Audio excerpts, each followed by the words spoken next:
Aqui a gente conseguiu fazer a fórmula do lançador de teia que só existe no universo fantasioso de ficção se tornar realidade.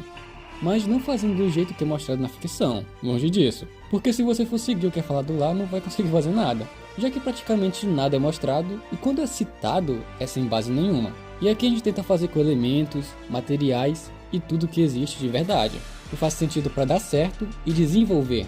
É por isso que conseguimos criar um lançador de teia super tecnológico, mega avançado, podendo mudar para qualquer teia, escolhendo no botão. E a teia até conduz eletricidade, são vários tipos de teias que a gente pode lançar.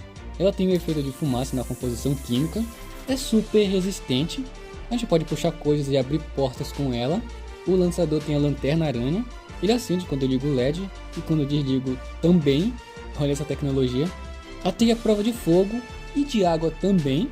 Ela solidifica ou entra em contato com o ar, mas se forma em teia a partir da passagem pelos orifícios de filamentos, formando uma teia trançada, igual do Homem-Aranha. Para ser lançada, precisa de um gás diferente para cada uma das teias, conservando ainda o fluido em um refrigerador, porque ele solidifica na temperatura ambiente, mesmo estando armazenado em um frasco. E como você viu, é muita coisa, né? Só que não para por aí. Ele, com tudo isso, é extremamente compacto, e a distância que a teia lança é até o fluido acabar. E ainda tem muito mais. É por isso que hoje eu trago a ciência do lançador de teia mega avançado, onde eu vou destrinchar toda a tecnologia aranha dele e te mostrar por dentro do mecanismo como a química do fluido funciona. Vamos lá!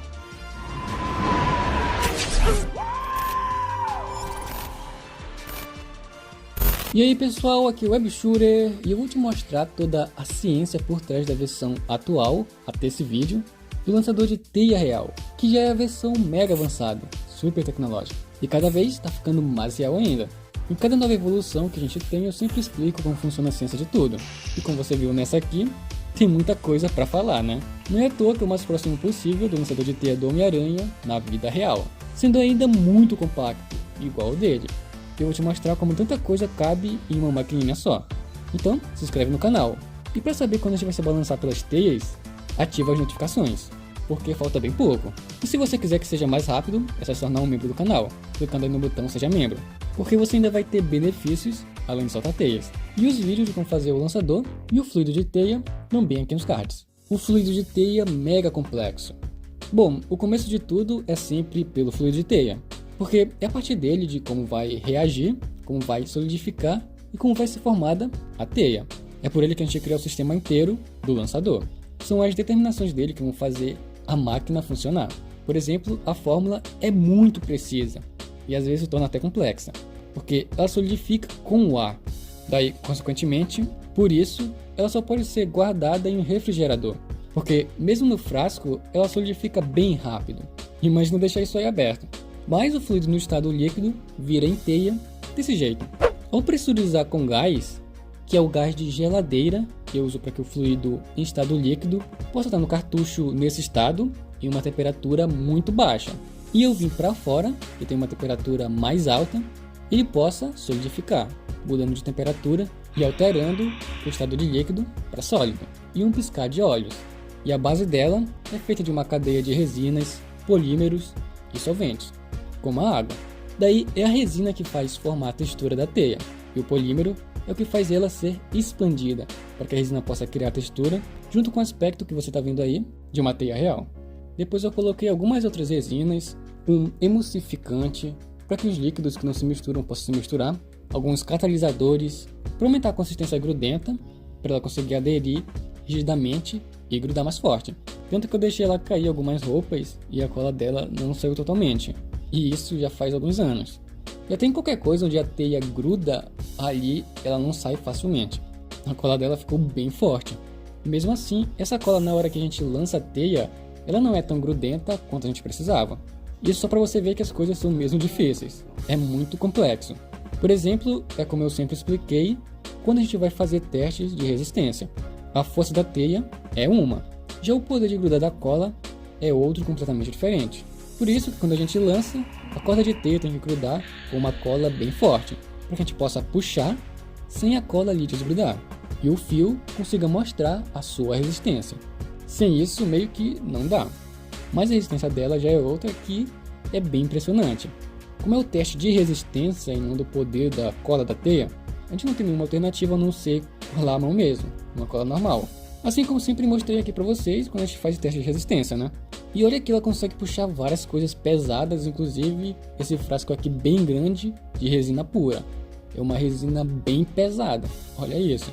Mas olha só como a teia vai se formando. Esses aqui são os filamentos, onde o fluido passa por eles e se tocam para poder se formar na teia, na corda de teia. Daí o funcionamento por dentro é assim. Esse aqui é o cartucho de teia. O fluido de teia está aqui dentro, pressurizado com uma alta pressão, e não é pouca. E eu vim para fora, ele solidifica passando pelos filamentos e formando a corda trançada desse jeito aqui. Exatamente assim que ele solidifica e se forma em teia. Porque uma coisa é a solidificação e outra, completamente diferente, é a formação em teia. Porque se não tiver formação, ele só solidifica.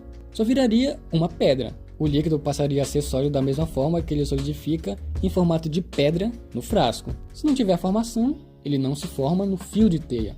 Essa é a transição da solidificação e da formação que deve ter aqui. Já com o bico de formação, não. Com ele, a teia já fica em formato de corda trançada. E olha só quando eu arrebento a corda, o que dá pra ver aqui. Dá pra ver cada fiozinho que se formou e se grudou entrelaçando. Olha isso. A ponta aqui com os fios lembra ter a mãozinha de teia do Andrew Garfield, né? Olha só. Mas antes de se formar, ele tem que ter a pressão e o gás certo para poder sair e solidificar. Não adianta você exagerar na pressão achando que quanto mais pressão tiver, mais longe a teia vai, que não funciona bem assim não. Isso não dá muito certo, na verdade não faz nenhum sentido, porque se tiver uma pressão exagerada, a teia vai se romper, como eu sempre mostrei aqui para vocês. Olha só o que acontece, ela se estica demais e se quebra, e não tem teia. Desse jeito ela não vai se formar. Da mesma forma, se tiver pouca pressão, quando a teia vai sair, ela não vai se formar tão bem assim, vai sair mais a líquido. Então só tem que colocar no limite que dá, a pressão certa. E não exagerar nisso e nem colocar menos, porque desse jeito aqui que você está vendo, já é o limite. Eu sempre coloco a capacidade máxima que vai funcionar. Mas essa é só a corda de teia. Ainda tem a teia em rede, que a formação é bem diferente e até um tanto assim bem interessante. Olha só, para poder solidificar é usado um gás diferente, não mais o gás de geladeira, porque pegar o fluido, expandir ele para ficar como rede, tem que ter um gás diferente, porque um outro, como eu já fiz várias vezes aqui para vocês, não dá. O que funcionou melhor foi o gás de isqueiro, porque ele tem que expandir no nível certo para que o fluido possa solidificar. Por isso não tem que ter tanta pressão para isso acontecer, tem que ter só isso aqui. Só dura um segundo para recarregar. Inclusive a gente pode substituir o gás para formar a rede de teia por ar, simplesmente o ar do ambiente. Eu só pego uma seringa vazia, encho de ar e coloco no cartucho. Só isso. E aí a gente lança a rede de teia tranquilamente também. As duas formas aí funcionam. Só que com o gás a gente tem ali o efeito de fumaça, que é show de bola, né? Pra mim é vida para os lançadores. Daí quando o fluido passa por um bico spray, é que ele se forma em rede. Porque aqui dentro tem esse sistema aqui parecido com algumas ventoinhas, que onde o líquido vai passar, de forma que ele possa girar e se comprimir ao mesmo tempo, e isso faz acontecer uma pulverização dele aí dentro, bem na hora que ele passa pelos orifícios até ir para fora. O fluido passa por eles, se comprimem e estica. E ao esticar, forma a teia em formato de rede. Essa é a expansão que o fluido faz. E ainda tem essa outra parte aqui também que ajuda em tudo isso, porque essa parte aqui deixa o bico bem apertado aqui dentro, fazendo o fluido se comprimir ainda mais. O sistema de pulverização de um bico spray são essas duas peças. É essencial ter isso para que a teia possa ser formada, mas a própria teia é condutora elétrica, ela conduz eletricidade, e ainda é prova de fogo e de água. Mas como isso é possível? Bom, na composição do fluido de teia, eu coloquei um pouco de grafite em pó e um pouquinho de pó de ferro. Esses dois são condutores de eletricidade, e ela conduziu. Já para ela ser a prova de fogo, como o solvente dela é a água, ele cria uma certa proteção para que ela não possa inflamar. E é por isso que ela não pega fogo, a gente não pode tocar fogo na teia, porque ela não queima. E a prova de água, porque dependendo da chuva, se for forte ou fraca, ela ainda vai continuar solidificando, mesmo molhada. O sistema do lançador de teia. Agora, com o sistema do lançador, a coisa já é bem simples, para falar a verdade. Imagina uma válvula, que é só uma peça que controla a passagem de um líquido, fazendo ele passar ou não. Por exemplo, a torneira, que a gente pode controlar abrindo e fechando, para a água poder ou não passar. só que não de uma forma manual, mas sim eletrônica, só apertando no simples botão. É isso que é uma válvula elétrica, uma válvula solenoide. E por ter um eletroímã aqui nela, a gente pode controlar quando ela fecha e abre, só energizando ela. E eu vou abrir a válvula para poder mostrar como é por dentro, olha só. Aqui dentro só tem a trava, que veda para o líquido não passar, e uma molinha que é muito chata de lidar, porque é bem fácil de perder ela. Eu já perdi várias vezes. E como essa válvula aqui somente na China, tem que esperar um mês só para chegar e tirar essa mola para substituir, mudar de lugar. Esse aqui é onde a bobina, que é o eletroímã, está enrolado. Essa fita azul aqui é para proteger e o negócio não dá choque, porque aqui tem um monte de fio enrolado, que é assim que é feito a bobina, o eletroímã. O ímã é elétrico. Isso aqui é para proteger ele porque ele tem que aguentar uma pressão extremamente forte. Essa peça aqui da válvula tem que ser muito resistente. E a parte de metal tem que mover aqui por dentro dela quando a gente for apertando o botão, assim energizando o eletroímã. Então só essa pecinha aqui tem que ser muito potente para suportar tudo isso. Aí na ponta da peça tem uma borrachinha para poder vedar. E encaixa tudo aqui nessa parte de metal, que é o suporte para aguentar também a pressão. E olha só esse somzinho aqui. Esse é o eletroímã ligando e desligando. Ele está travando e destravando a válvula, liberando e contendo a passagem do líquido. Inclusive quando o fluido está acabando, dá para notar bem mais esse som. Lembra até o som do lançador de teia do Homem-Aranha, né? Quando ele dispara a teia. E bom, é isso que acontece. A válvula está abrindo e fechando, ligando e desligando. E o lançador de teia ainda brilha quando acende o LED. E quando ele desliga também. Porque esse detalhezinho aqui foi feito com elemento radioativo. Olha só, isso aqui é muito perigoso. Bom, é brincadeira, né? Na verdade isso aqui é só um corante que brilha no escuro. É feito com material fosforescente. Que eu usei uma coisa parecida para poder brilhar quando o LED está ligado e quando está desligado também tem um lançador. Esse aqui é um papelzinho também fosforescente que brilha no escuro. Ele funciona absorvendo a luz. E quando eu ligo o LED, eu estou recarregando ele. E quando eu desligo, ele já absorveu a luz, então ele brilha. E essa é uma ideia genial, não é? E eu ainda criei a lanterna-aranha nele também, bem parecido com o lançador de teia do Tom, né? E ficou maneiro demais, olha isso. E com tudo isso, esse lançador é extremamente compacto e você não imagina como foi difícil fazer isso, cara.